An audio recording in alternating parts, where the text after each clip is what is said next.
Personnellement, donc, je m'occupe effectivement des problématiques de paiement, notamment parce que je fais d'autres choses à la FEVAD. La FEVAD a un gros rôle sur le réglementaire et le e-commerce, Digital Service Act notamment.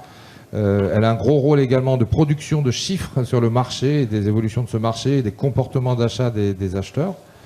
Et puis elle a des rôles plus métiers autour de la logistique, du paiement. Voilà, là, on va parler paiement aujourd'hui, et on m'a demandé effectivement d'animer une table ronde dont le titre c'est la lutte contre la fraude au paiement, l'autre menace qui vise le consommateur.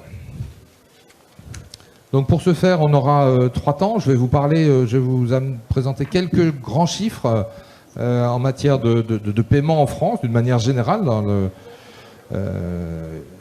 le paiement dans le e-commerce, les chiffres du e-commerce et ces dernières évolutions. Quelques chiffres, je ne vais pas vous assommer de chiffres.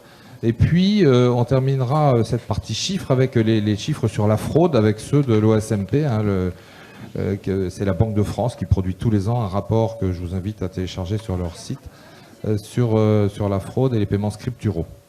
Voilà, et pour poursuivre, on aura effectivement un petit débat sur une directive européenne qui s'est mise en place dans la douleur les 3 dernières années, on va dire. La DSP2, la directive sur les services de paiement 2. Il y avait une directive sur les services de paiement 1 et la directive sur les services de paiement 2 renforce un certain nombre de choses et ouvre un certain nombre d'autres choses. Et pour en parler, il y aura Laetitia Dorla qui est en ligne et qui est du groupement des cartes bancaires CB. On fera ça ensemble. Et puis ensuite, je vous proposerai 3 témoignages. Un témoignage d'un grand marchand, d'un grand e-commerçant avec VP. Son témoignage sur la fraude, ce que ça pèse chez lui, ce que ça représente et ce qu'a représenté les chantiers DSP2 pour se mettre en conformité.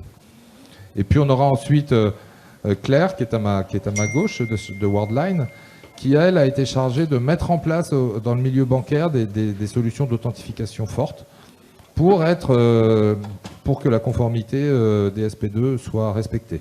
Et puis on fera un peu de prospective avec Pierre, qui est à ma droite, qui est de l'entreprise qui s'appelle Palantir et qui s'occupe beaucoup de data, d'analyse de la data et de poursuite. Enfin, il nous expliquera ça mieux que moi. Mais je pense que la data est en train d'arriver dans la sécurité des paiements. Et peut-être que plus que des moyens d'authentification via le mobile et qui sont un peu laborieux, peut-être que la data nous permettra à terme de concilier une fluidité du parcours client et sécurité des paiements. Voilà. Très rapidement, est-ce que c'est bon avec Laetitia Oui. Moi, je vous entends bien. Vous m'entendez? Oui, bonjour Laetitia. Parfait. Bonjour à tous. Donc, j'ai fait une petite présentation rapide et puis on enchaîne. Alors, il est où mon... Ah oui, j'ai plus mes slides. Je vais bien reprendre la main sur mes slides. Ah, j'étais un peu vite. Oui, je voulais dire en guise de préambule quand même un titre qui prête à confusion, parce que la lutte contre la fraude au paiement, l'autre menace qui vise le e-consommateur, je voulais simplement rappeler que le consommateur en matière de paiement, Laetitia pourra me confirmer ça, il est protégé par le droit de la consommation et le code monétaire et financier. Tout achat frauduleux qui est constaté sur son relevé de carte bancaire, il est en mesure de se faire rembourser par sa banque. Et puis celui qui supporte la fraude in fine, le micro, voilà, celui qui supporte la fraude in fine, c'est soit le marchand, soit l'émetteur de la carte bancaire, selon les cas. Vous pouvez me confirmer, Claire?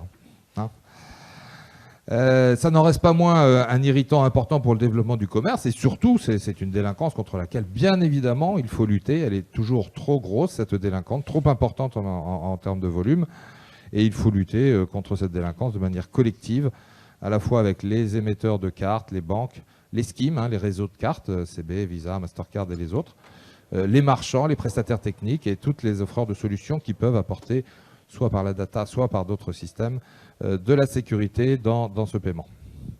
Quelques chiffres donc très rapides qu'on publie régulièrement tous les ans. Vous retrouverez tout ça très détaillé sur le site de la FEVAD. Le e-commerce aujourd'hui, c'est 112 milliards d'euros. 112 milliards d'euros, 1,84 milliard de transactions. Alors, je ne vais pas détailler ici les effets Covid, hein, ils ont été très commentés dans la presse. Il y a eu effectivement une forte croissance de l'usage du e-commerce ces derniers mois. Un poids du e-commerce dans le commerce de détail de 13,1%. C'est-à-dire que dans tous les achats de commerce de détail, il y en a 13,1% qui sont réalisés en ligne. Un chiffre évidemment très variable selon les univers produits, hein, que ce soit dans le textile, dans les produits techniques, dans le voyage. Il y a des poids très différents, mais en moyenne, c'est 13% du commerce de détail. Alors, les produits achetés, ils sont évidemment extrêmement divers, hein. On voit très mal mon slide. Les acheteurs sont très largement satisfaits de ces achats. Et puis sur la partie droite de mon slide, si vous arrivez, c'est vrai que c'est juste pour illustrer la concentration de ce domaine. C'est-à-dire on identifie 200 000 sites de e-commerce en France, et il y en a 200 qui réalisent plus de 100 millions d'euros. On retrouve là le phénomène de places de marché, hein, dont on parlait tout à l'heure, des places de marché qui agrègent une très longue traîne de tout petits sites dans tous les univers produits et qui génèrent notamment ces problématiques de détection de contrefaçon ou de petits marchands pas très corrects dans leurs pratiques. Les sites, j'ai coutume de le dire, qui sont représentés à la VAD sont quand même des grands acteurs qui ont pignon sur rue. C'est pas pour ça qu'ils font forcément tous les best efforts pour être conformes, mais ils font de leur mieux et ils n'ont pas intérêt, notamment pour les questions d'image qui ont été abordées tout à l'heure, à faire n'importe quoi. Alors le paiement maintenant. Le paiement, il est très majoritairement fait par carte, hein, dans l'univers du e-commerce. La carte pèse plus de 80%, des moyens de paiement qui sont utilisés. On a les portefeuilles en ligne. Portefeuilles en ligne, pour faire simple, ça va être du PayPal, mais de plus en plus, vous avez de l'Apple Pay, du Google Pay, tous les XP. Hein.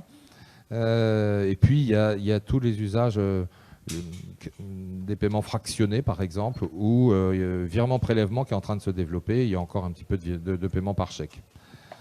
Et puis, chose importante, hein, parce que dans l'introduction qui est faite de cet atelier, il était dit que très peu de paiements faisaient l'objet d'une authentification forte. C'est vrai que c'était avant la DSP2, enfin il y en avait quand même une bonne partie. Hein, et aujourd'hui, avec la directive sur les services de paiement, il y a 96% des transactions en valeur qui font l'objet d'une authentification, un processus 3D Secure ou équivalent sur le réseau CB. Voilà. Peut-être un commentaire, Claire, sur ce dernier point. Est-ce que vous avez des données chez Worldline qui confirment effectivement que les banques ont très largement mis en place des moyens d'authent qui permettent d'atteindre ce chiffre de conformité DSP2? Oui, alors du coup, les banques, elles ont mis en place des moyens d'authentification, donc on peut effectivement maintenant passer essentiellement sur du 3D Secure. Par contre, ce qu'on voit, c'est que on commence à mettre en place du frictionless pour justement améliorer l'expérience utilisateur et ne pas avoir à faire de l'authentification forte à chaque fois.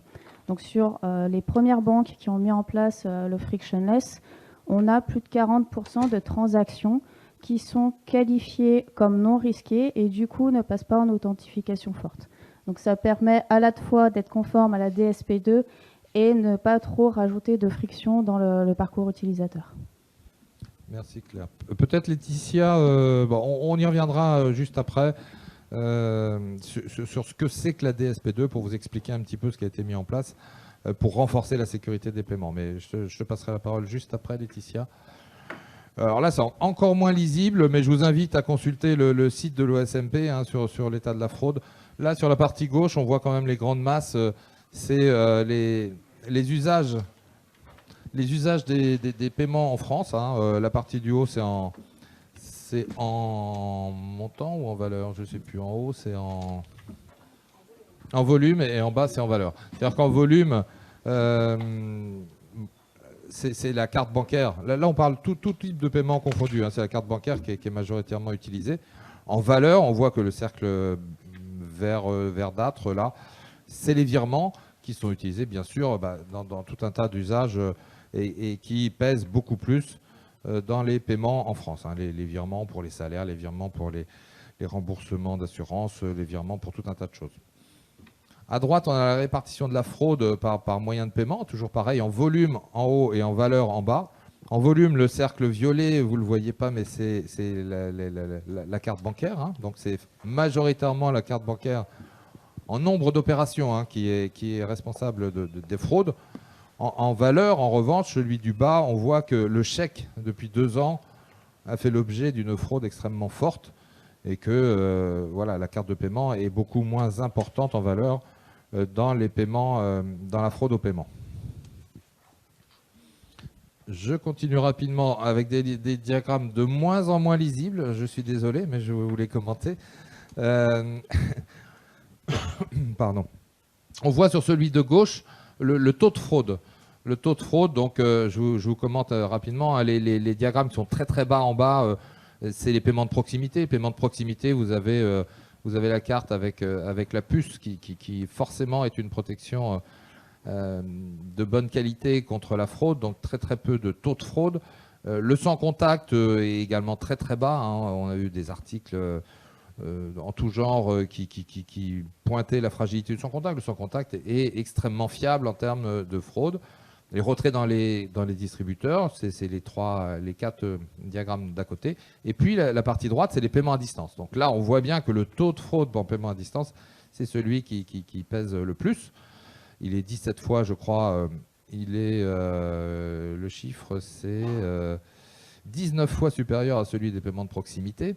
Mais il reste quand même très maîtrisé. Hein. Vous ne lisez pas les chiffres, mais depuis 5 ans maintenant, il est en baisse permanente. 0,17%, c'est le taux de fraude en paiement à distance par carte bancaire. À droite, on a la répartition sur la raison pour laquelle ces cartes sont fraudées. Et il faut bien avoir également conscience que ce n'est pas forcément le site internet hein, qui est en cause lorsque vous avez une fraude sur Fnac, sur Amazon, sur n'importe quel site. Hein. C'est souvent des numéros de cartes qui ont été usurpés, bien souvent dans le monde réel, hein, ou par des attaques de fichiers qui ont été récupérés. Et donc ça, c'est la partie violette, hein, les numéros de cartes usurpés. La partie orange, c'est des cartes perdues ou volées. Et puis, en tout petit, il y a des cartes non parvenues, des cartes altérées ou contrefaites, etc. Donc, la fraude à distance, pour résumer, est plus importante que dans les autres circuits, hein, en proximité. Elle reste extrêmement maîtrisée. La raison de cette fraude, c'est souvent que votre numéro de carte a été collecté soit à l'occasion d'une vente physique, soit par des attaques sur des fichiers dans des univers qui peuvent être très variés, pas forcément sur le site e-commerce d'ailleurs. Et tout ça devrait normalement rentrer un petit peu baisser dans les mois et années à venir. Oups, pardon. En raison de la mise en place de la directive sur les services de paiement 2. Donc c'est un chantier européen de longue haleine qui a un double objectif qui est de sécuriser les paiements à distance d'une part et de favoriser l'innovation. Alors sécuriser les paiements à distance, on va en parler avec Claire et Laetitia et avec Pierre également. Et favoriser l'innovation, la DSP2 permet notamment l'accès aux comptes gérés par les banques via des API sécurisés pour permettre à des services innovants de se développer. Alors je vais passer la parole à Laetitia. Est-ce que sur le déroulement de la DSP2, tu peux nous faire un petit rappel? Je ne sais pas si tu as le graphique, et vraiment mes trucs sont de moins en moins lisibles, mais tu les as sous les yeux peut-être, et tu peux nous dire un petit peu les grandes étapes de cette directive, de la mise en place de cette directive et de son objectif. Ah. Attends Laetitia. On m'entend ? Voilà, c'est bon. Très bien. Bonjour à tous. Donc, merci Bertrand. Concernant la DSP2, donc la directive de services de paiement numéro 2, il faut bien se dire dans quel état d'esprit cette directive a été mise en place. Donc, nos députés se sont penchés dessus dès 2015, donc il y a plus de 6 ans. Et à ce titre, c'était sur la base d'un constat. Le constat que le e-commerce allait connaître une croissance à 2 chiffres fulgurante pendant de nombreuses années. Et 2, que la fraude était également galopante sur ce canal de vente. Donc nos députés européens on souhaitait créer un environnement favorable pour maintenir cette croissance du e-commerce et pouvoir offrir un environnement de confiance pour le consommateur. Donc cette directive a été mise en application en septembre 2020 en France, parce qu'aujourd'hui, il faut bien être conscient que cette directive a eu des impacts forts au niveau informatique, technique. Et du coup, il y a également eu le Covid qui est passé par là. Donc elle aurait dû être mise en place dès 2019, mais il y a eu quelques retards à l'allumage. Et aujourd'hui, elle est pleinement en application. Donc il faut bien se dire que si on passe sur la slide suivante, il y a deux impacts. Un pour le consommateur et un pour tout l'écosystème. Voilà. Tu m'entends, Laetitia? Oui. Très bien. On peut pas afficher le slide et ta bouille. Donc, on a privilégié le slide. Mais tu peux continuer à parler et à le commenter. Hein. Voilà. Oui, j'ai bien conscience. Je le vois aussi. Alors, sur l'authentification forte qui impacte le consommateur, ça répond à un des objectifs qui était de pouvoir protéger le consommateur et sécuriser les paiements. Comme l'a montré Bertrand tout à l'heure, 80% des achats sont effectués par carte bancaire en ligne. Et cette fraude en ligne était 17 fois supérieure à la fraude de proximité.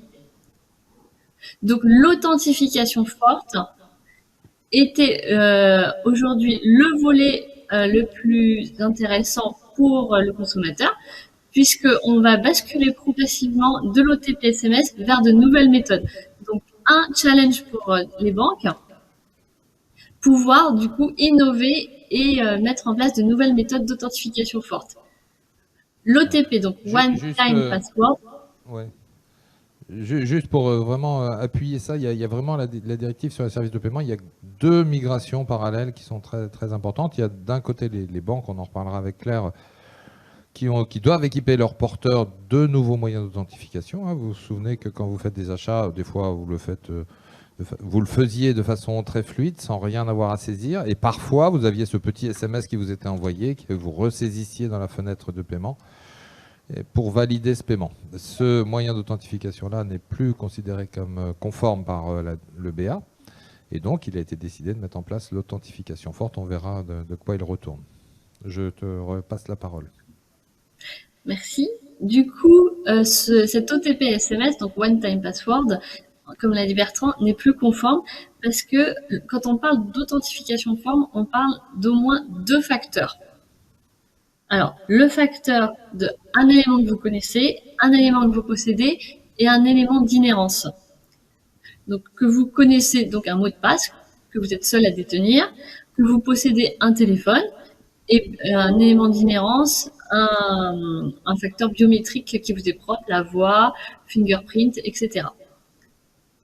Donc, ces méthodes d'authentification vont évoluer dans le temps et les banques aujourd'hui vous proposent de passer par leur application bancaire qui demande encore à être des mots de passe pour rentrer dans l'application bancaire avant de rentrer encore un certain nombre d'éléments pour confirmer la transaction.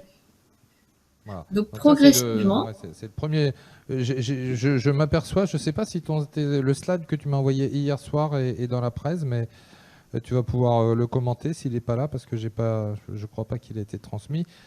Donc première migration, c'est effectivement équiper les porteurs. Donc ça, c'est l'aspect bancaire, on y reviendra. Et deuxième migration qui a pris beaucoup de temps, hein, c'est toutes les infrastructures techniques de monétique qui ont dû subir un sacré lifting. Hein, donc c'est tout le circuit qui passe depuis votre carte bancaire que vous insérez, soit que vous insérez pas d'ailleurs, vous saisissez votre numéro, ça passe par les réseaux, hein, les schemes. Enfin, ça passe d'abord par une banque, la banque du marchand, puis par un prestataire technique, puis par le réseau, et ça arrive chez la banque du porteur, et ça va revenir avec tout un circuit d'authentification très compliqué qu'on ne va pas détailler ici. Mais pour supporter tout ce circuit nouveau d'authentification forte, il a fallu effectivement migrer le socle technique 3D Secure. Et là, on parle de 3D Secure EMV V2. Alors, Un commentaire, Laetitia, sur la migration, cette deuxième migration? Alors la migration V2, c'est tout ce qui se passe en coulisses et que le consommateur ne voit pas, mais qui a été très lourd de conséquences, puisque comme l'a très bien signalé Bertrand, il y a un certain nombre d'acteurs qui sont derrière, qui sont la banque du consommateur, la banque du marchand, les prestataires techniques et le réseau de paiement. Donc depuis mars 2021, l'ensemble de l'écosystème est opérationnel. Et dans cette infrastructure V2, qu'est-ce qui change? Fondamentalement, c'est qu'il y a un certain nombre de données et d'informations qui transitent dans la transaction et qui ne transitaient pas au préalable. Typiquement, c'est l'adresse de facturation, le nom, l'adresse IP, le nombre d'articles qu'il y a dans le panier. C'est toute une analyse contextuelle de la transaction qui ont pour vocation à rassurer la banque du client pour confirmer que Madame Michu est Madame Michu. Tout l'enjeu, c'est de vérifier que Madame Michu est bien Madame Michu au moment du paiement et que sa carte n'a pas été usurpée par Monsieur X. Voilà. Donc là, on verra peut-être tout à l'heure avec Pierre, toute cette data et bien d'autres data contextuelles à la transaction peuvent être utilisées sans doute pour faire des transactions fluides.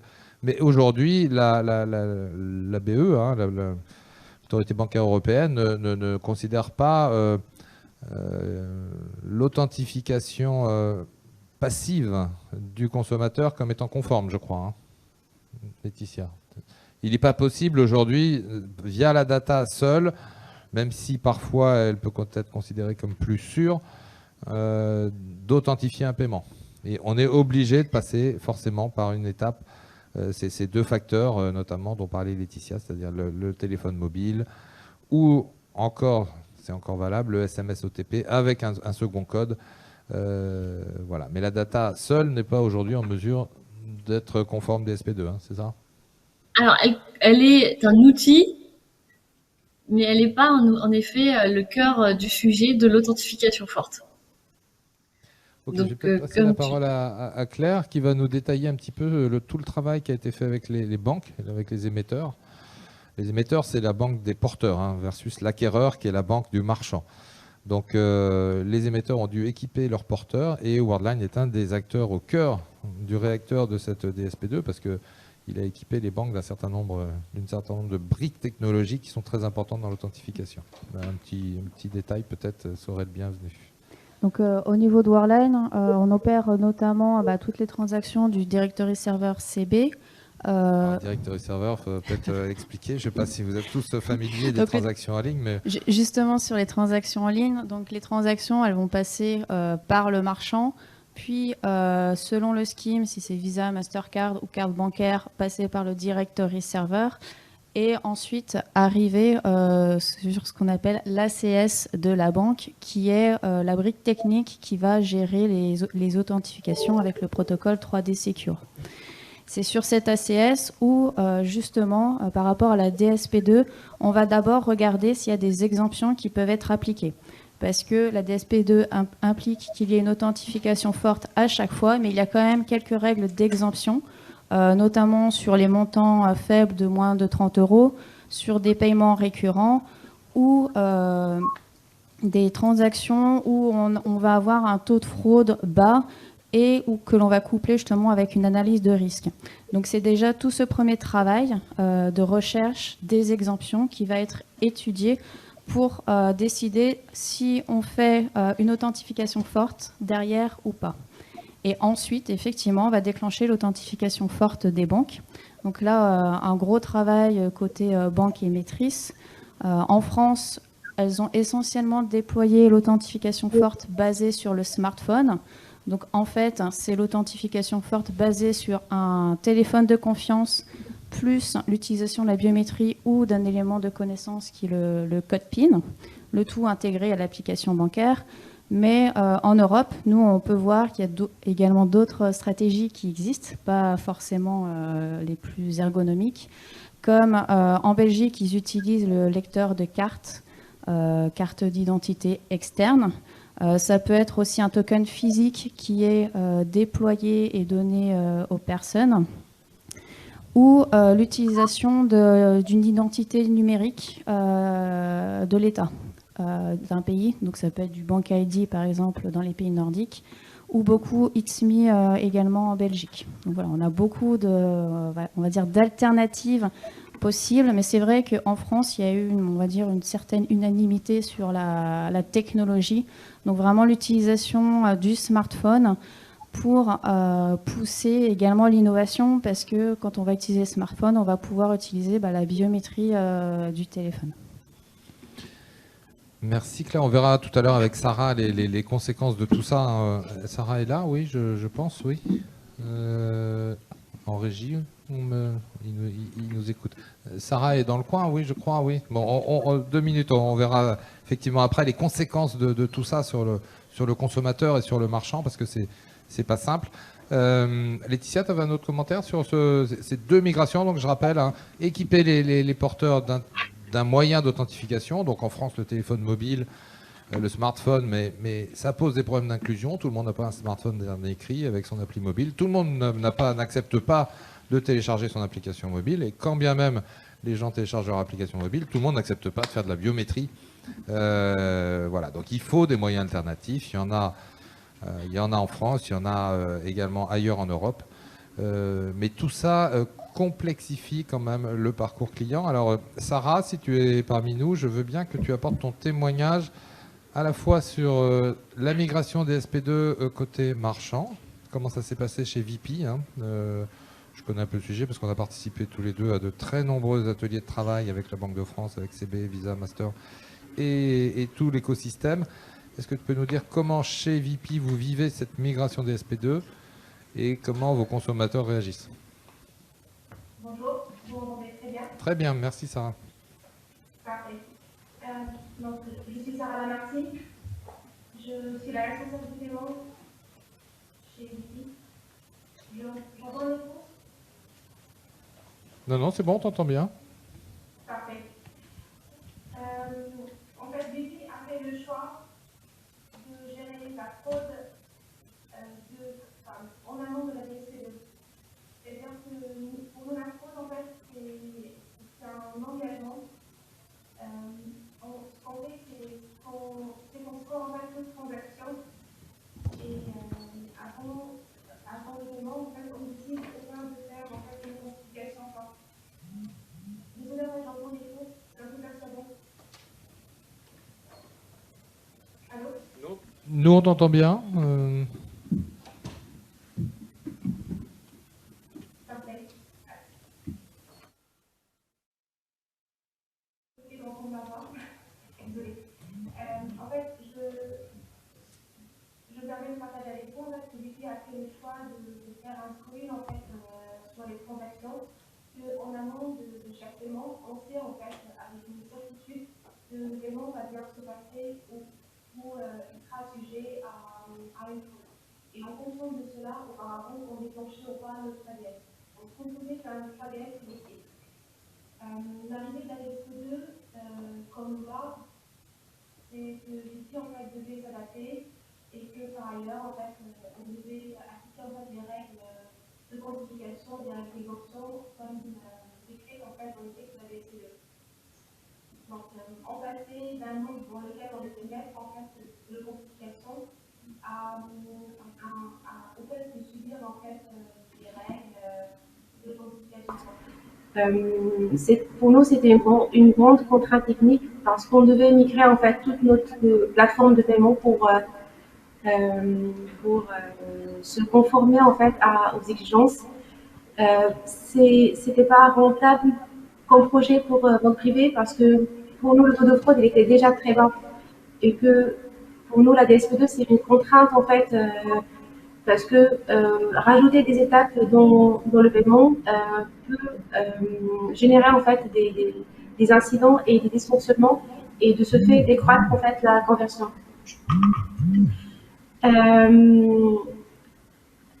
Oui, je vais faire un petit commentaire. Je reprends la parole 2 secondes pour faire un petit commentaire. Oui, c'est très important ce que tu as dit là. C'est avant la DSP2. Bien sûr, il y avait du scoring, il y avait de l'analyse de data. On y reviendra après. Et le marchand était responsable de l'authentification forte du porteur qu'il envoyait. C'est lui qui décidait s'il exigeait du porteur une authentification forte ou pas. La DSP2 inverse le processus. Le marchand n'a plus le choix. C'est la banque du porteur qui va décider en fonction d'un certain nombre de critères, comme l'a dit Claire ou Laetitia, je ne sais plus. Non, c'est Claire qui... Les petits montants peuvent être exemptés. C'est pas systématique. Les montants évidemment récurrents, c'est-à-dire quand vous payez en 3 fois, on va vous authentifier la première fois, mais au bout d'un mois, quand vous êtes, si vous êtes en vacances, vous n'êtes pas en acte d'achat, vous n'êtes pas en présence de votre acte d'achat et on ne va pas vous demander l'authentification pour le 2e, 3e, 4e rang. Donc, et pour les abonnements, c'est pareil. Si vous souscrivez un abonnement avec votre carte, votre premier rang est authentifié et les autres ne le sont pas. Donc il y a un certain nombre de critères, mais effectivement, Sarah, l'important c'est que le marchand n'a plus la main sur ça. Alors il peut quand même exprimer un choix. Ouais, il exactement. peut, Laetitia en a parlé, ou Claire, faire du frictionless, c'est-à-dire demander il dit moi cet achat-là, ce client, pardon, je le connais. Il revient régulièrement, je connais sa carte, je connais ses achats, etc. Je demande à ce que ce paiement soit frictionless et qu'on n'embête pas le porteur avec une authentification forte. Tu peux nous détailler un petit peu ce processus, Sarah ? C'est exactement... J'enlève mon casque, pardon. C'est exactement en fait ce qui se passait grâce au fait grâce à notre historique en fait de gestion de la fraude. Nos partenaires en fait, tiers bancaires, ou par ailleurs les émetteurs, les acquéreurs, nous font confiance. Du coup, on fait partie de ce qui s'appelle le marchand avec un risque très bas. De ce fait, en fait, on bénéficie du programme Low Merchant Risk et on peut être exempté en fait de l'authentification forte jusqu'au plafond de 100 euros. Et par ailleurs, en fait, avec les acquéreurs, on peut exprimer en fait le choix d'être exempté en fait jusqu'à un montant plus important. Et je peux partager avec vous le témoignage de VP que cela fonctionne bien et que ça améliore beaucoup en fait le taux de conversion sur ces tranches-là où VP continue en fait à faire le scoring, à demander l'exemption quand elle juge en fait que la transaction a un taux de fraude très bas.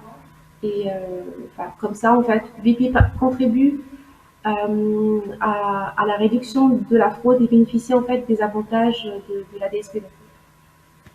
Voilà. Donc effectivement, ce qu'il faut dire, on n'a pas parlé des tranches, mais au-delà de 500 euros, un achat de plus de 500 euros aujourd'hui, il est hors de question de ne pas être authentifié. En revanche, en dessous de 500 euros, il y a des règles qui sont fixées par un texte de la BE qui précise dans quelles conditions les montants inférieurs à 500 euros peuvent faire l'objet d'une exemption. Est-ce que ça marche, Claire, tout ça là ? Est-ce que les banques sont contentes ? Est-ce que et puis Sarah aussi, puis Laetitia, est-ce que les consommateurs sont contents ? Est-ce qu'il y a beaucoup d'échecs ? Parce que c'est pas simple pour un consommateur de s'habituer à un nouveau moyen d'authentification. On le voit dans les parcours clients. Si je peux prendre la parole, moi-même, en fait, j'ai expérimenté plusieurs fois où mon application banque à distance était en maintenance et que j'ai pas pu effectuer mon achat parce que je ne veux pas faire une authentification forte. Après, une pensée à toutes les personnes qui ne sont pas équipées d'un smartphone, que sont SMS renforcés, on va les voir privés du paiement à distance. Du coup, on passera peut-être par une phase d'éducation des consommateurs plus ou moins importante avant d'arriver à une stabilité en fait de l'authentification forte et pour que l'expérience utilisateur devienne plus fluide pour les consommateurs. C'est ça, voilà. Et les banques travaillent encore à l'optimisation de ces circuits-là parce que c'est vrai que Worldline, vous y travaillez aussi avec elle pour faire des parcours clients évidemment les plus fluides possibles, non ? Oui, il y a également via le protocole EMVCO qui a introduit aussi l'authentification complètement intégrée à l'application marchande, donc avec la base, le flow à base qui permet que tout soit intégré dans l'application marchande. Après, sur les exemptions, les banques ciblent à terme d'avoir autour de 70% de taux d'exemption, donc de frictionless. Donc ça va arriver petit à petit, mais pour ça, faut de la data aussi pour améliorer les modèles. Et c'est vrai que pour l'instant, en fait, un utilisateur, un consommateur se méfie quand même pas mal. Donc on a le déploiement de nouvelles méthodes d'authentification. À la fois, on va avoir parfois des exemptions, parfois non. Donc le fait d'avoir un peu, de temps en temps, j'ai une exemption, de temps en temps, on me demande de l'authentification forte, ça peut un peu perturber aussi l'utilisateur. Et c'est vrai que pour les personnes qui ne sont pas équipées de smartphone ou qui l'ont perdu ou le smartphone n'a pas de batterie, il peut y avoir des alternatives. Mais c'est vrai que ça va être compliqué à intégrer. Donc il y a le SMS renforcé, mais ça rajoute une étape. Donc on doit saisir l'OTP reçu par SMS, puis le mot de passe banque en ligne. Donc c'est vrai que pour le coup, c'est pas très adapté à l'expérience utilisateur. Après, on a certaines banques qui travaillent avec nous justement pour mettre en place des solutions innovantes complètement qui ne nécessitent pas du tout de téléphone ou de smartphone et complètement intégrées au navigateur. Donc là, c'est en cours de projet, pas encore en production, mais en tout cas, il y a beaucoup d'idées et d'initiatives qui sont faites côté banque. Bien, on va aller vers l'innovation justement. Pierre, est-ce que tu peux nous parler un petit peu de ton entreprise et puis nous dire en quoi la data, déjà les projets que vous avez en matière de paiement, peut-être avec les banques, je ne sais pas si vous avez déjà des choses en cours, et en quoi la data peut être effectivement un outil qui permette de concilier un parcours fluide et la sécurité du paiement, évidemment. Bonjour, Pierre, je travaille chez Palantir, qui est une société qui édite des logiciels qui servent à traiter des données. Donc on n'est pas, contrairement à tous les gens autour de la table, on n'est pas des spécialistes du paiement. On délivre des logiciels généralistes qui s'adaptent à différents cas d'usage, le paiement, la lutte contre la fraude de manière générale en est un parmi d'autres. Il y a beaucoup de données, on en a parlé déjà plusieurs fois, des données dans cette table ronde qui sont générées dans l'écosystème du paiement, par la transaction elle-même bien sûr, mais pas que, autour aussi. Et ces données elles peuvent être utilisées pour essayer de prévenir, de repérer la fraude, soit par un marchand qui surveille la fraude au niveau de la transaction individuelle, soit par une plateforme qui surveille des comportements frauduleux au niveau des marchands. Il y a trois outils principaux que je voulais rapidement présenter aujourd'hui. Le premier, le plus courant et le plus classique, c'est les modèles de règles. Qu'est-ce que c'est un modèle de règles ? C'est une condition logique, plus ou moins simple, plus ou moins complexe, qui va permettre de repérer une transaction et de dire cette transaction est potentiellement frauduleuse. Donc, une règle simple, ça peut être une transaction qui vient de tel pays. Une règle plus complexe, ça peut être une transaction qui vient d'un pays qui n'est pas dans les pays habituels du client, un créneau horaire qui n'est pas le créneau horaire habituel du client, etc. etc. Ce modèle de règles présente des difficultés, c'est qu'il est relativement statique et les fraudeurs vont plus vite, un peu comme les dopés vont plus vite que l'antidopage. Donc c'est parfois difficile de les rendre efficaces. On remarque notamment qu'une règle dont on changerait un montant de plafond, par exemple, un montant de déclenchement, généralement on voit converger le montant des fraudes juste en dessous du plafond pour venir profiter au maximum de ce qui est donné. Néanmoins, il y a des manières d'améliorer cet outil et principalement il faut en améliorer la réactivité. Donc d'abord il faut comprendre vite une alerte qui n'est plus efficace. Ça implique qu'au-delà de créer son alerte, il faut la surveiller en temps réel, être averti tout de suite si le taux d'efficacité de l'alerte baisse. Et puis il faut être capable de la modifier rapidement aussi. Pour pouvoir modifier rapidement une alerte, ça veut dire en tant qu'analyste métier de l'équipe de lutte contre la fraude, d'éviter d'avoir à me faire passer par une expression de besoin vers un service informatique, de pouvoir moi-même en tant qu'expert métier terrain changer la valeur, tester, voir ce que ça donne et implémenter directement. Voilà, ça c'est le premier outil. Le deuxième outil, c'est les modèles de machine learning. Alors, un modèle de machine learning, qu'est-ce que c'est? C'est un modèle mathématique qui va utiliser les transactions passées. Telle transaction, c'était de la fraude, telle transaction, c'était pas de la fraude, pour essayer de prévoir le statut des transactions actuelles. Et qui va enregistrer chaque décision sur les nouvelles transactions pour enrichir son modèle. Ces modèles-là, il y a beaucoup de modèles très bien qui existent sur le marché. Il y a un point qui est souvent sous-estimé, c'est qu'un modèle n'est aussi bon que les données qu'on lui donne en alimentation. Un modèle, c'est une logique, il va réagir à des données qu'on lui donne. Il y a deux exemples des limites que ça peut induire. Le premier, c'est que on n'a pas toujours une vision exacte à un instant T des transactions passées. Je peux penser en tant que marchand que la transaction de la semaine dernière d'un tel est légitime, et puis finalement un mois plus tard, je me rendrai compte que c'est une fraude. Donc pendant un mois, le modèle va utiliser cette transaction comme un point de repère en disant celle-là elle est bonne alors qu'elle n'est pas bonne. On peut même ne jamais le savoir. Donc on peut toujours utiliser une transaction en disant celle-ci elle est bonne, c'est un exemple de bonne transaction alors que ce n'est pas le cas. Le deuxième point, c'est qu'un modèle de machine learning est efficace si on met plusieurs sources de données dedans. Si on met juste les données de la transaction, c'est trop limité. La valeur, elle se fait quand on arrive à rassembler des données diverses, ce qui est difficile. Et en l'occurrence, c'est l'activité de ma société. Ça veut dire quoi? Ça veut dire qu'au-delà des données de transaction, on va ajouter des données peut-être sur le compte client, on va ajouter des données sur des listes de surveillance, etc. etc. Et ces données-là vont venir enrichir à deux conditions. Il faut qu'on arrive à les mettre au même endroit et qu'elles se parlent, ces données-là. Par exemple, j'ai un client dans ma transaction et une personne qui est dans une liste de surveillance. Comment je m'assure que c'est bien le même client, la même personne? On appelle la résolution d'entité. Conserver un degré de sécurité très élevé. Par exemple, si on utilise des données du compte client, il faut être sûr de pouvoir anonymiser les données personnelles. Ça, c'est très important, de garantir l'accès des données tout au long du processus. Je n'ai le droit de voir cette donnée que si mon rôle me le permet, pas autrement.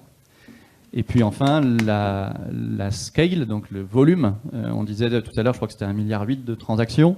Faire tourner un modèle ou une intégration de données sur 1000 lignes, c'est bien, mais ça ne suffit pas. Il faut savoir le faire sur 1 million, sur 1 milliard parfois, pour avoir vraiment la valeur. Voilà. Et le troisième outil, c'est celui de l'investigation. C'est comment, une fois que j'ai une transaction qui a été repérée par une alerte ou par un modèle, je l'investigue pour savoir si c'est vraiment le cas.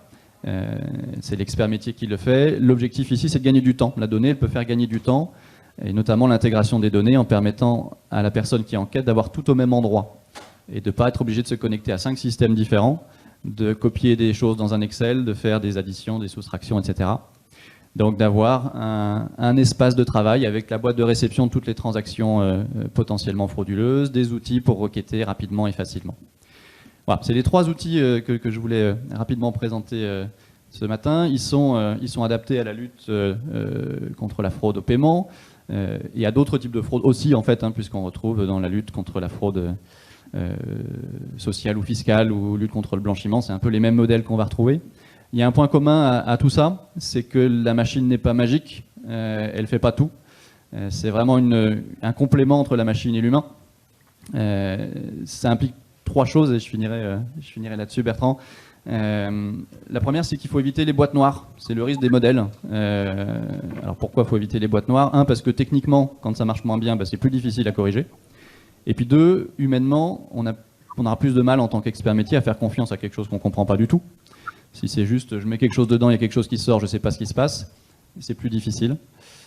Le deuxième point, c'est la collaboration.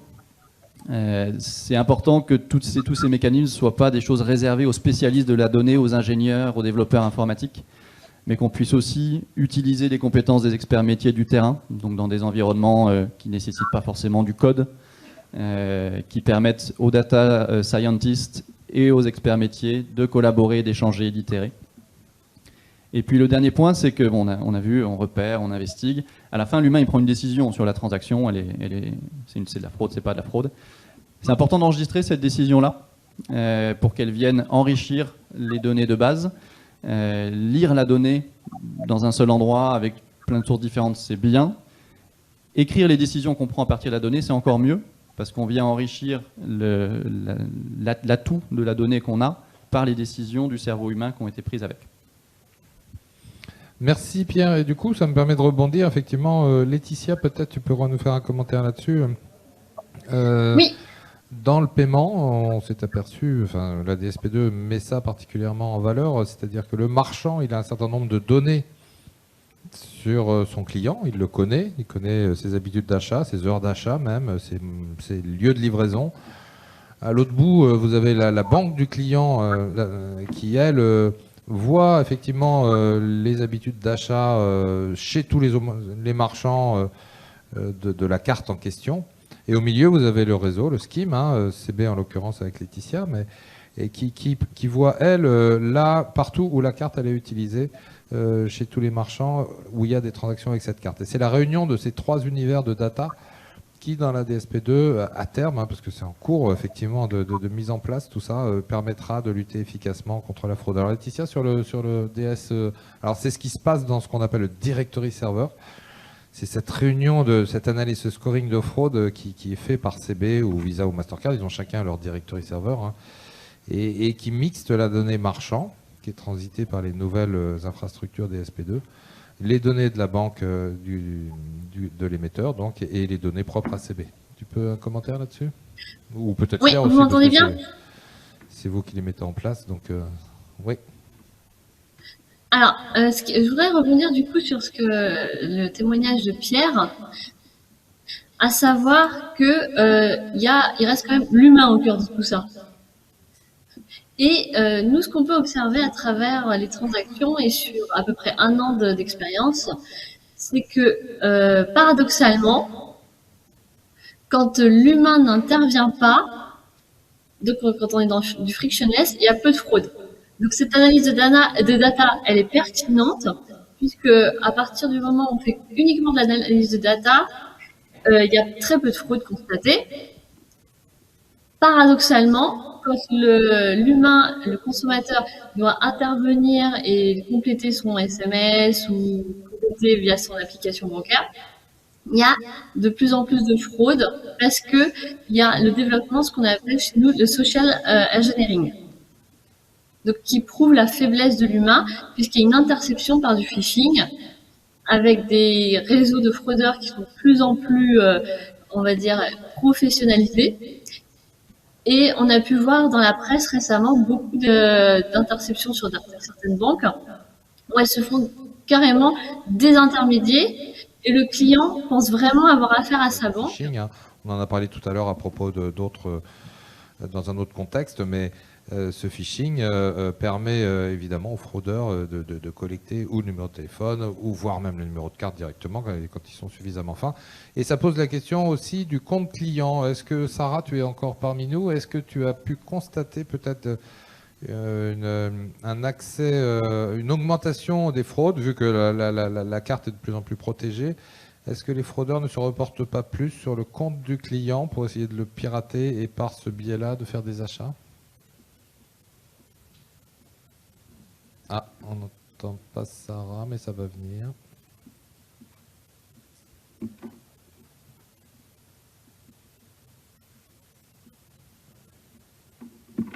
Il n'y a pas de son. Pardon, j'avais Voilà, c'est bon, c'est bon.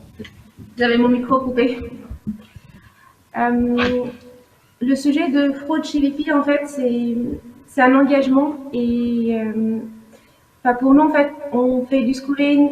C'est un sujet qui est maîtrisé en fait avant la DSP2. Donc pour nous, en fait, on n'a pas constaté beaucoup de changements après la DSP2. Pour nous, la fraude elle est stable en fait. Tout se passe bien en fait. D'accord, mais est-ce que parce que moi j'ai eu des marchands qui m'ont fait cette remarque-là, le fait que le paiement par carte soit plus protégé, les fraudeurs avaient tendance parfois à attaquer le compte du client sur le site. Parfois, il y a le numéro de carte qui est stocké et faire détourner ce compte client en changeant l'adresse, etc. Est-ce que c'est une pratique que tu as pu constater ou pas du tout? Ou est-ce que vous avez des mesures là-dessus aussi Ça arrive en fait des attaques de fraude, en fait, de l'usurpation de l'identité de nos membres. Mais le moteur en fait qui gère la fraude, il a assez d'inputs en fait qui pourront détecter en fait ce type d'attaque. Si par exemple on constate un achat inhabituel avec des produits inhabituels dans un pays qui est différent de celui où l'acheteur a l'habitude d'acheter, enfin, notre moteur de fraude, il va remonter une alerte et on va déclencher une authentification forte ou carrément bloquer en fait le paiement. D'accord. Est-ce que tu peux nous parler du moteur de fraude que vous avez mis en place, les 3 modèles de règles que détaillait Pierre tout à l'heure? Est-ce que c'est quelque chose, c'est du machine learning? Est-ce que c'est des règles fixes? Est-ce que vous avez de l'humain aussi qui intervient? Le moteur de recherche, en fait, il se base sur le nombre de transactions historiques chez Vivi. Donc, c'est du learning, en fait, en continu. Après, on peut ajouter des couches humaines, par exemple, bloquer des plages de BIN ou bloquer des pays, bloquer des cartes, bloquer des comptes, en fait, pour surprotéger nos membres. Donc, c'est exactement ce qui a été décrit tout à l'heure. D'accord. Je vois que l'heure tourne. Il y a peut-être des questions dans la salle, je ne sais pas, parce que comment ça se passe? Donc oui, il y a un monsieur là, il y a le micro là-bas.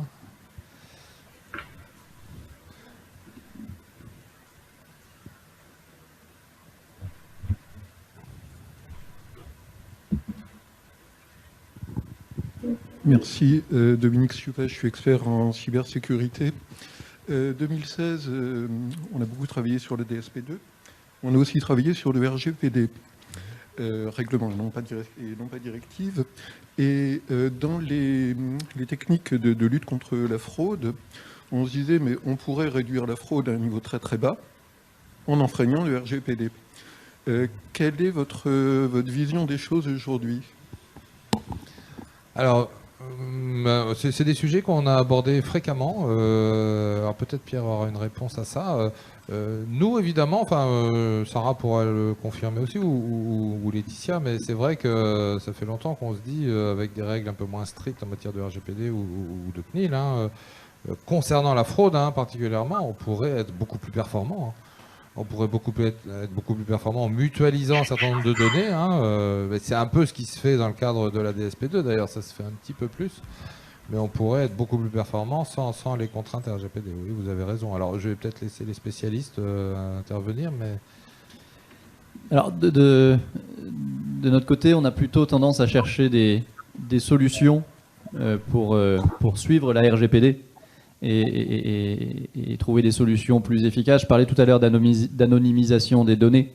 C'est une des solutions qui est quelque chose d'assez complexe à mettre en place, notamment quand on parle de toute la chaîne de traitement des données. Donc, plutôt que de contourner la RGPD, qui n'est pas quelque chose qu'on prône, plutôt de la respecter et puis d'essayer de faire le maximum de ce qu'on peut dans le cadre de la RGPD, parce qu'il y a des choses qui n'ont pas forcément été encore utilisé dans les limites de la RGPD aujourd'hui. Et ça passe notamment par des solutions techniques de protection de la donnée et des libertés individuelles. Laetitia, peut-être tu pourrais nous faire un commentaire, parce que c'est vrai que le sujet RGPD, au moment de la mise en place dans la DSP2, donc vous avez compris, il y a tout un socle technique nouveau qui impose presque aux commerçants de fournir de la donnée à l'ensemble de la chaîne monétique, au scheme, au réseau, l'ACB en l'occurrence, mais aussi à la banque du porteur. Donc cette donnée, il y avait des marchands effectivement qui étaient assez réticents à la donner, puis finalement il y a eu une analyse juridique qui a été conduite par CB qui, voilà, et une anonymisation notamment de ces données qui permet effectivement de les utiliser. Alors oui, c'est un sujet très sensible, parce que pour le marchand, déjà c'est sa première richesse, la donnée. Donc il a fallu avoir beaucoup de pédagogie pour aussi accompagner le marchand et lui dire on ne souhaitait pas l'essence même de sa donnée, mais des informations très précises sur la transaction. L'adresse IP, typiquement, c'est pas ce qui mettra à mal le marchand. Le nombre d'articles dans le panier, c'est pas ce qui mettra à mal le marchand. Donc il y a eu de la pédagogie pour accompagner ce transfert de données. Et il est important aussi de savoir que ce transfert de données, il est multiple. Il y a le marchand qui fournit de la donnée, il y a CB qui fournit de la donnée, parce que nous, on voit le numéro de carte, et on voit que ce numéro de carte est allé, a fait des achats chez SNCF, chez la Fnac, chez Cdiscount, etc. Et on peut analyser contextuellement cette transaction. Et ensuite, ces données sont reportées à l'émetteur qui, lui, arrive à faire l'association de tout ça pour savoir si Madame Michu, Madame Michu. Donc, ce sujet sensible, il a été aussi désacralisé en mettant en avant cet objectif de lutte contre la fraude et surtout en mettant en avant que ces données n'avaient pas vocation à être autre que la lutte contre la fraude et non conservées. Nous, on a un retour, enfin, on a un historique de données qui va pas au-delà de 6 mois. Ouais, non, mais Donc, c'est très important, effectivement, parce que ces données peuvent être triées, triturées par des intermédiaires.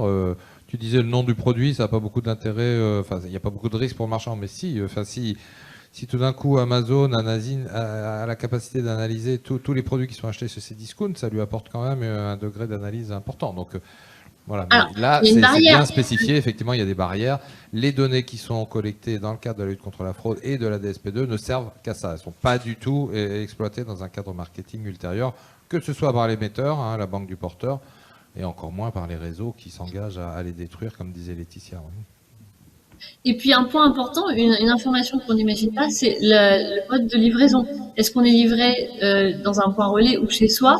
Là aussi, cette information est pertinente pour nous parce qu'elle nous permettra de savoir si Madame Michu elle s'est fait livrer à Marseille alors qu'elle habite à Brest. Forcément, ça créera beaucoup plus de doutes dans le scoring.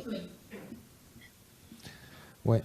Sarah, je me souviens plus l'outil que vous utilisez en scoring, mais je me souviens d'un outil qui faisait du fingerprinting, là, de l'analyse, et qui avait été retoqué un peu par la CNIL, parce que la société qui faisait cette solution de scoring, effectivement, mutualisait les données des différents acteurs. Ouais. Et En effet, il y a des discussions en cours en fait pour valider en fait la CNIL en fait que l'usage qu'on fait de l'outil lutte contre la fraude est conforme à toutes les règles. En fait, comme ce qu'a expliqué Pierre, en fait les données sont anonymisées et l'unique raison pour cet usage, c'est la lutte contre la fraude. On doit connaître nos membres, on doit connaître en fait leurs pratiques, leurs comportements pour mieux les protéger. Et pour nous en fait l'enjeu c'est que un membre en fait qui vient doit pouvoir acheter. Et si en fait on rajoute des contraintes en fait qui est l'authentification ou autre, ça on peut créer des frustrations parce que le paiement ne va pas aboutir.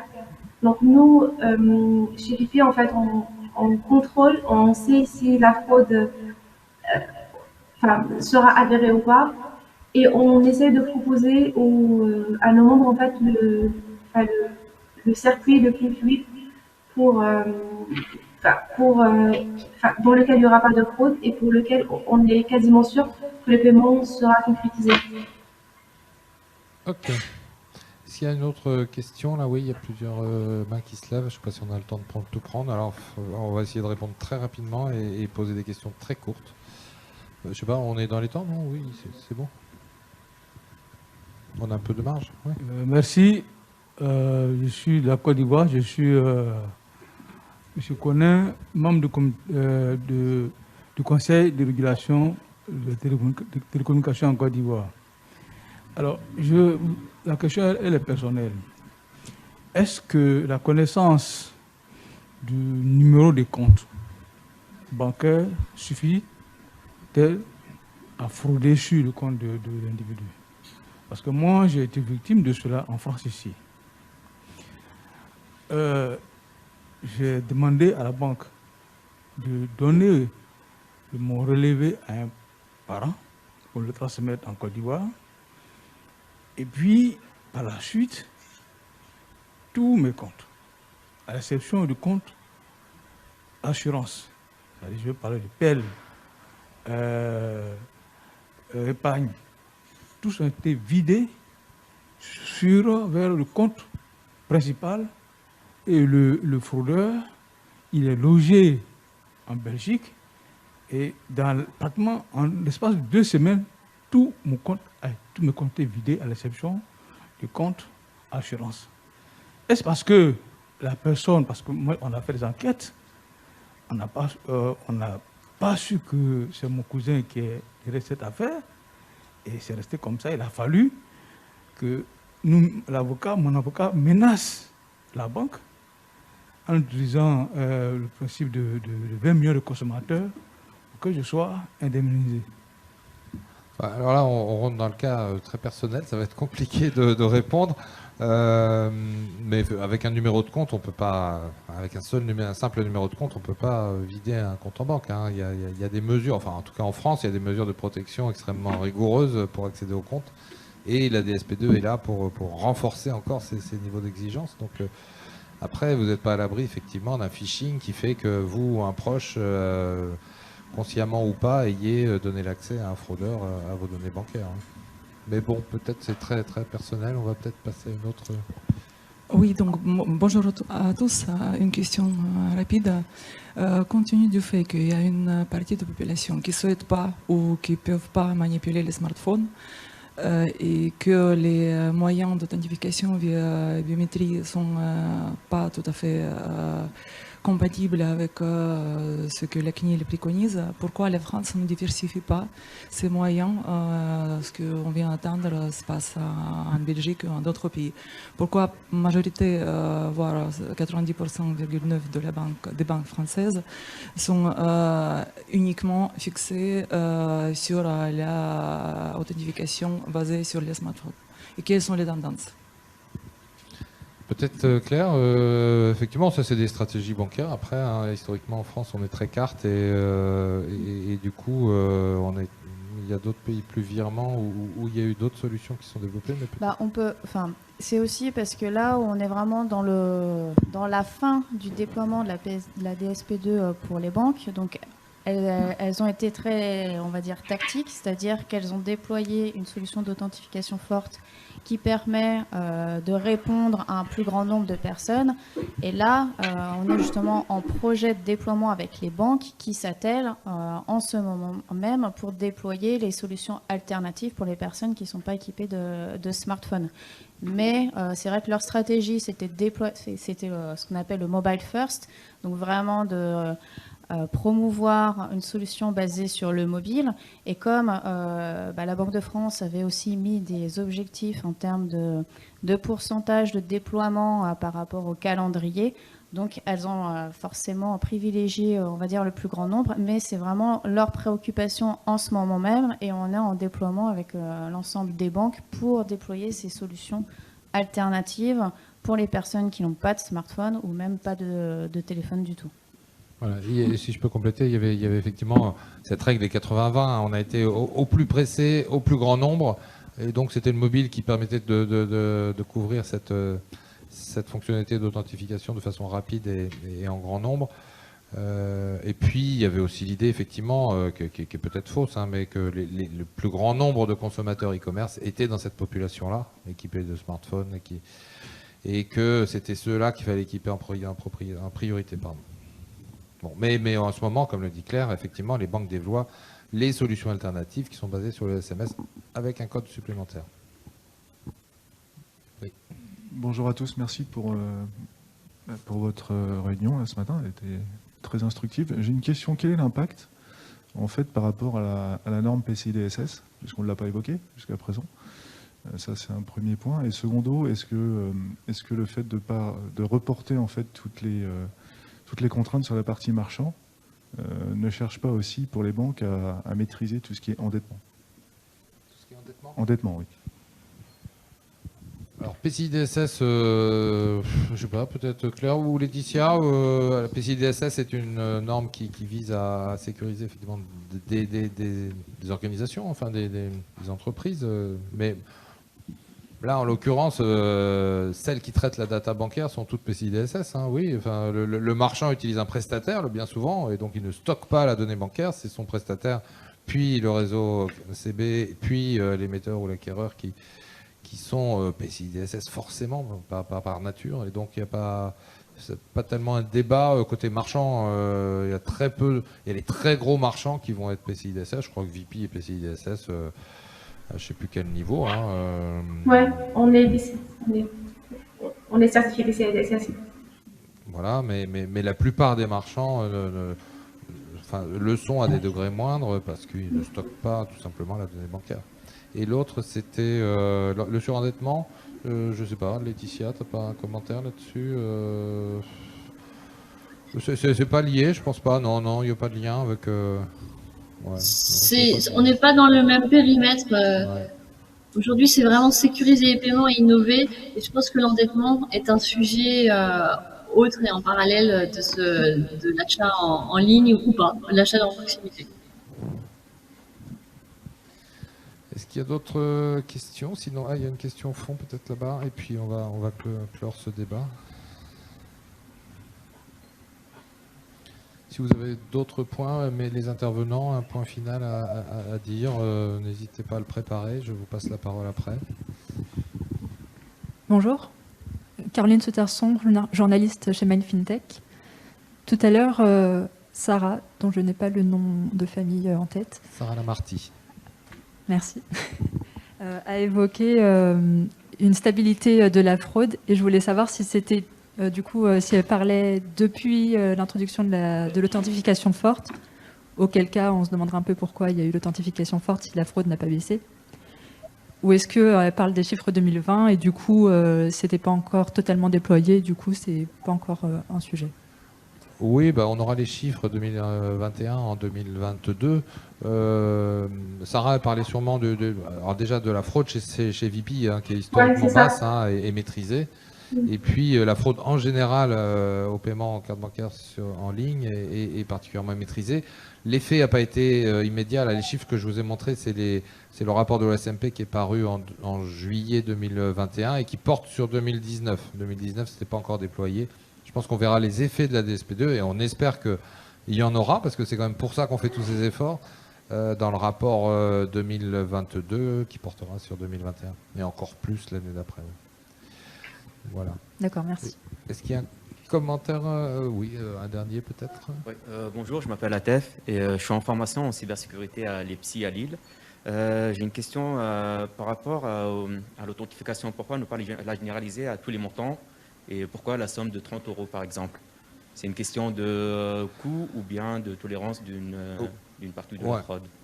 Ouais, merci. Laetitia, peut-être tu peux répondre, parce que c'est vrai, quand on voit la structure des transactions, des montants de transactions, je ne sais plus les chiffres exacts, mais Laetitia, tu les as certainement. Plus de 50% des transactions en ligne sont de moins de 30 €, tout simplement, ou même plus que ça. Alors, et il y a une question de coût, comme vous le dites, effectivement, authentifier les paiements, ça a un coût, et puis il y a une question de fluidité surtout. C'est pas la peine d'alourdir le processus de paiement pour des paiements de très petits montants qui ne sont pas risqués. Voilà. Mais Laetitia, tu complètes pour compléter, oui Bertrand, tu l'as très bien dit, c'est qu'à ce stade, les moins de 30 €, c'est pour créer de la fluidité. Et par contre, il faut peut-être préciser qu'il peut y avoir de l'authentification forte sur du moins de 30 €. Mais c'était pour offrir aux marchands une possibilité d'exemption pour conserver un parcours attractif sur des petits montants. Merci Laetitia. Écoutez, il me reste à remercier tous nos intervenants, Claire, Laetitia, Sarah et Pierre. Merci à vous et merci de vos questions, merci de votre attention.